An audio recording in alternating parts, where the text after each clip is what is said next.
नमस्कार friends, reading capital academy आपका स्वागत है। फ्रेंड्स, आज हम निर्वाचन आयोग का अध्ययन करेंगे। निर्वाचन आयोग इलेक्शन कमीशन की व्यवस्था संविधान के अनुच्छेद 324 से 329 में की गई है।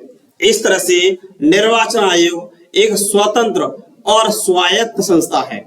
ठीक है फ्रेंड्स, इसकी व्यवस्था संविधान के भाग 15 में अनुच्छेद 324 से 329 के बीच में की गई है। तो फ्रेंड्स, ये पढ़ते हैं हम। संविधान के भाग 15 में अनुच्छेद 324 से 329 में निर्वाचन से संबंधित उपबंध किया गया है। जो संविधान का भाग 15 है, अनुच्छेद 324 से 329 है, इसमें एक स्वतंत्र और स्वायत्त निर्वाचन आयोग की व्यवस्था की गई है। क्या होता है?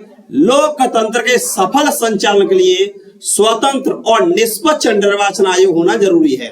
इसलिए संविधान के भाग 15 में इलेक्शन कमीशन ऑफ इंडिया की व्यवस्था की गई है। इस तरह से भारत निर्वाचन आयोग की स्थापना 25 जनवरी 1950 को हुई थी। इलेक्शन कमीशन ऑफ इंडिया की स्थापना कब हुई थी? 25 जनवरी 1950 को हुई थी। इस तरह से यह एक स्थायी संवैधानिक निकाय है। निर्वाचन आयोग स्थायी संवैधानिक निकाय है, एक स्वायत्त निकाय है और लोकतंत्र के सफल संचालन के लिए विभिन्न निर्वाचन का आयोजन करता है, जैसे विधानसभा लोकसभा का निर्वाचन, राज्यसभा का निर्वाचन, विधान परिषद का निर्वाचन, राष्ट्रपति और उपराष्ट्रपति का निर्वाचन। इस तरह से निर्वाचन आयोग स्वतंत्र और स्वायत्त संस्था है।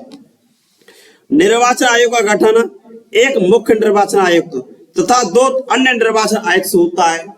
इसमें एक मुख्य निर्वाचन आयोग होता है, 2 अन्य निर्वाचन आयुक्त होते हैं। इनसे मिलकर के निर्वाचन आयोग बनता है, इलेक्शन कमीशन ऑफ इंडिया बनता है।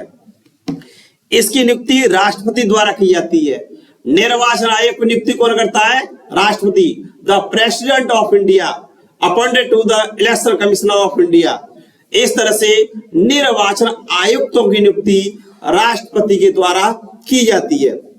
फ्रेंड्स, इसके लिए व्यवस्था है, एक समिति होती है, तो निर्वाचन जो आयुक्त होते हैं उनके लिए सिफारिश करती है। उसमें कौन कौन होते हैं? एक प्रधानमंत्री होते हैं, इसी तरह से एक सुप्रीम कोर्ट के न्यायाधीश होते हैं और एक होता है नेता प्रतिपक्ष। लेकिन वर्तमान में एक नया विधेयक प्रस्तावित है, इसमें सुप्रीम कोर्ट के मुख्य न्यायाधीश को निकाला जा रहा है। ये चिंता का विषय है। इससे निर्वाचन आयोग होता है, उसकी स्वतंत्रता और स्वायत्तता पर प्रभाव पड़ेगा। ठीक है फ्रेंड्स, नेक्स्ट है निर्वाचन आयोग से जुड़े प्रमुख अनुच्छेद। तो निर्वाचन आयोग से कौन कौन से अनुच्छेद जुड़े हैं देखेंगे फ्रेंड्स। अनुच्छेद 324, आर्टिकल 324 में क्या कहा गया है? अनुच्छेद 324 में कहा गया है निर्वाचनों के अधीक्षण, निदेशन और नियंत्रण का एक निर्वाचन आयोग में निहित होना। निर्वाचन का अधीक्षण, निदेशन और नियंत्रण के लिए एक निर्वाचन आयोग होगा। 324 में निर्वाचन आयोग की व्यवस्था की गई है। इस तरह से निर्वाचन आयोग होगा और यह निर्वाचन आयोग क्या कार्य करेगा? यह इलेक्शन कमीशन कार्य करेगा, अधीक्षण, निदेशन और नियंत्रण का कार्य करेगा। ये निर्वाचन के अधीक्षण, निदेशन और नियंत्रण का अधिकार किसको दिया गया है? निर्वाचन आयोग में दिया गया है। ठीक है फ्रेंड्स, और ये 3 सदस्य है। पहले ये 1 सदस्य था, लेकिन 1993 से लगातार 3 सदस्य बना हुआ है। इसमें एक मुख्य निर्वाचन आयुक्त होता है, 2 अन्य निर्वाचन आयुक्त होते हैं। नेक्स्ट है आर्टिकल 325 क्या कहता है? धर्म, जाति, मूलवंश या लिंग के आधार पर किसी व्यक्ति का निर्वाचन नामावली में सम्मिलित किए जाने का अपात्र नहीं माना जाएगा। क्या होता है? कोई किस धर्म का है, किस जाति का है, मूलवंश का है या लिंग है, इसके आधार पर कोई भेदभाव नहीं किया जाएगा और एक कॉमन निर्वाचन नामावली बनाई जाएगी, एक कॉमन वोटर लिस्ट तैयार की जाती है। इसमें किसी को अयोग्य नहीं माना जाएगा कि वह फला धर्म का है, उस जाति का है, धर्म का या लिंग का है। इस तरह से धर्म, जाति, मूलवंश या लिंग के आधार पर कोई भेदभाव नहीं किया जाएगा। एक कॉमन निर्वाचन नामावली तैयार की जाएगी। और उसके द्वारा किसी विशेष निर्वाचन नामावली में सम्मिलित किए जाने का दावा नहीं किया जाएगा। कोई व्यक्ति किसी विशेष निर्वाचन नामावली बनाने के लिए नहीं कह सकता और नहीं उसमें शामिल करने का दावा कर सकता है। इस तरह से जो आर्टिकल 325 है वह मूलतः निर्वाचन नामावली से संबंधित है और जो 324 है वह निर्वाचन आयोग से संबंधित है। नेक्स्ट देखेंगे अनुच्छेद 326 क्या करता है? ये कहता है लोकसभा और राज्य की विधानसभाओं के लिए निर्वाचनों का वयस्क मताधिकार के आधार पर होना। इस तरह से वयस्क मताधिकार की व्यवस्था कहां की गई है? वयस्क मताधिकार की व्यवस्था की गई है आर्टिकल 326 में। और वयस्क मताधिकार के लिए हमने कौन सा सिद्धांत अपनाया है? एक व्यक्ति होगा, एक वोट होगा उसका और एक मूल्य होगा। इस तरह से वयस्क मताधिकार एडल्ट फ्रेंचाइज की व्यवस्था आर्टिकल 326 में की गई है। इसमें एक व्यक्ति, एक वोट और एक मूल्य की व्यवस्था की गई है। ठीक है फ्रेंड्स, एक व्यक्ति, एक वोट, एक मूल्य। इस तरह से आर्टिकल 324 इलेक्शन कमीशन से जुड़ा है, 325 निर्वाचन नामावली से और 326 वयस्क मताधिकार से। वर्तमान में देखा जाए तो 61वें संविधान संशोधन द्वारा मतदान की आयु 18 वर्ष कर दी गई। कितनी कर दी गई? मतदान की आयु 18 वर्ष कर दी गई। इससे पहले मतदान की आयु कितनी थी? इससे पहले जब संविधान बना था तब मतदान की आयु 21 वर्ष थी। प्रेजेंट टाइम देखा जाए तो 61वें संविधान संशोधन के तहत मतदान की आयु 18 वर्ष कर दी गई है और एक व्यक्ति, एक वोट, एक मूल्य का सिद्धांत बनाया गया आर्टिकल 326 के तहत। नेक्स्ट देखेंगे मुख्य निर्वाचन आयुक्त का कार्यकाल 6 वर्ष या 65 साल की आयु तक होता है। जो चीफ इलेक्शन कमिश्नर होता है उसका कार्यकाल कितना होता है? 6 वर्ष होता है या 65 साल की आयु तक होता है। यदि वह पहले ही 65 साल की आयु प्राप्त कर लेता है तो वह अपना पद मुक्त कर देगा। जो पहले भी हो जाए इस तरह से, या तो 6 साल का कार्यकाल हो या 65 साल की आयु हो। अन्य चुनाव आयुक्तों का कार्यकाल 6 वर्ष या 62 साल की आयु तक होता है। जो अन्य सदस्य होते हैं दो, उनका कार्यकाल होता है 6 वर्ष ही होता है लेकिन अधिकतम आयु 62 साल तक। लेकिन क्या होता है, जो चीफ इलेक्शन कमिश्नर होता है, ये दो अन्य निर्वाचन आयुक्त होते हैं, इनमें से ही प्रमोट करके बनाया जाता है।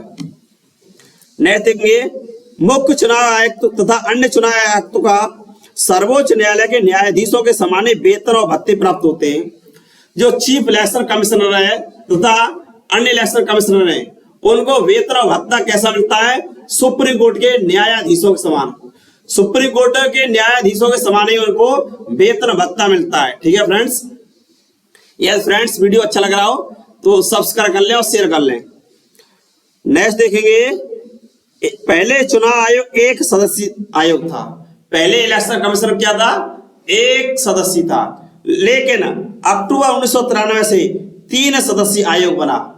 सबसे पहले 1989 में काम किया जाता है।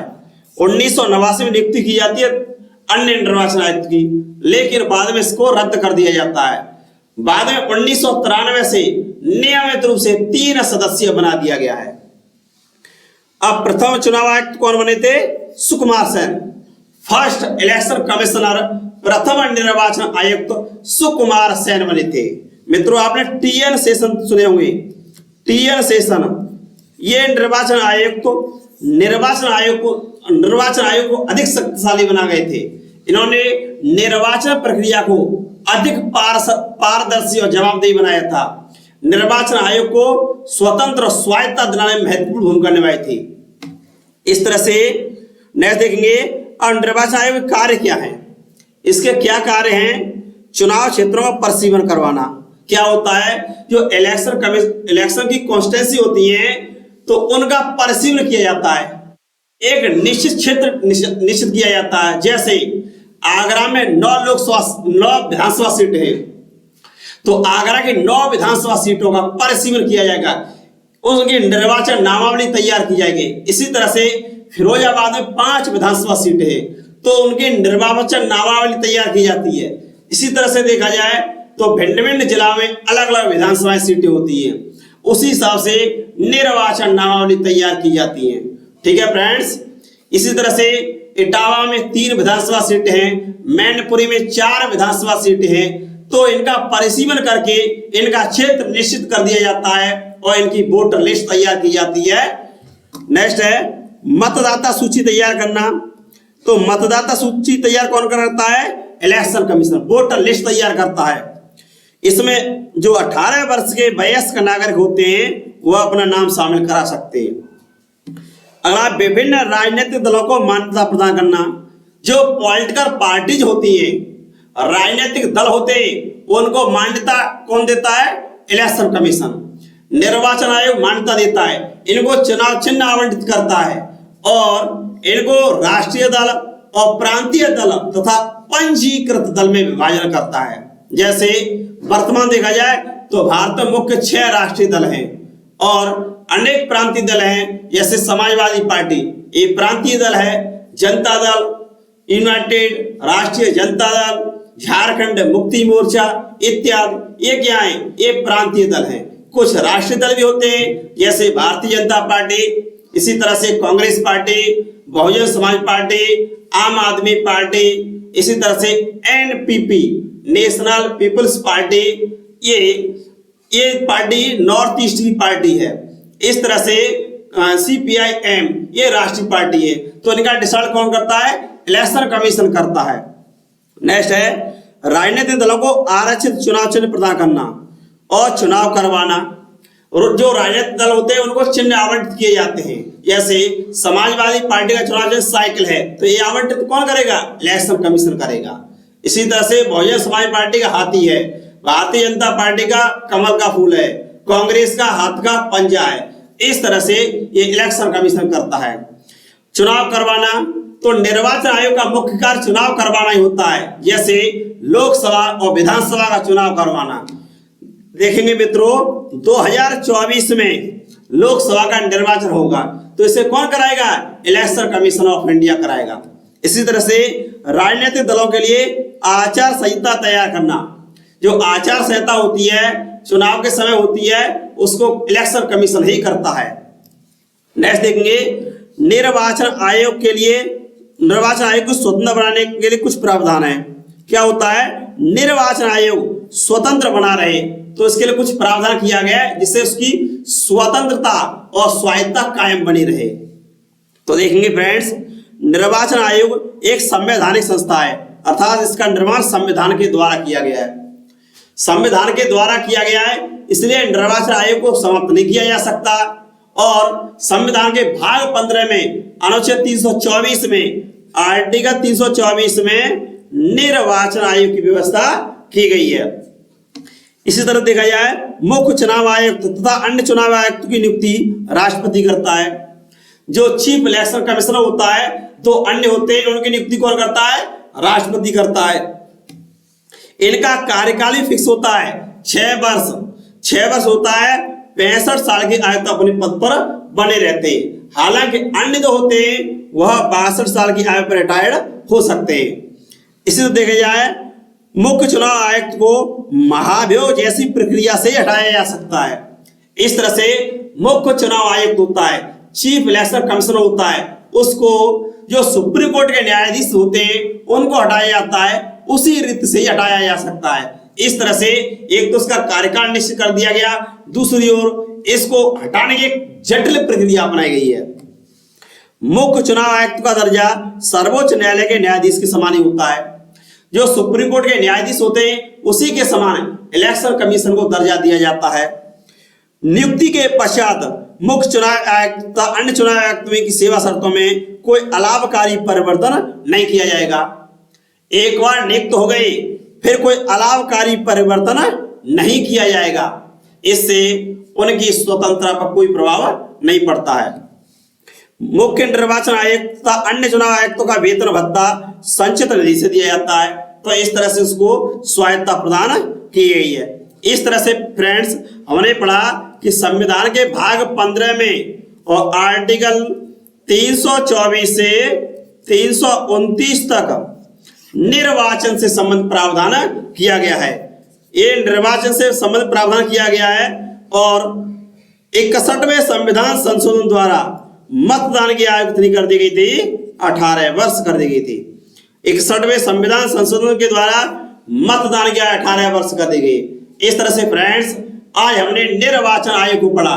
फ्रेंड्स वीडियो को शेयर कीजिए, सब्सक्राइब कीजिए, लाइक कीजिए, कमेंट कीजिए।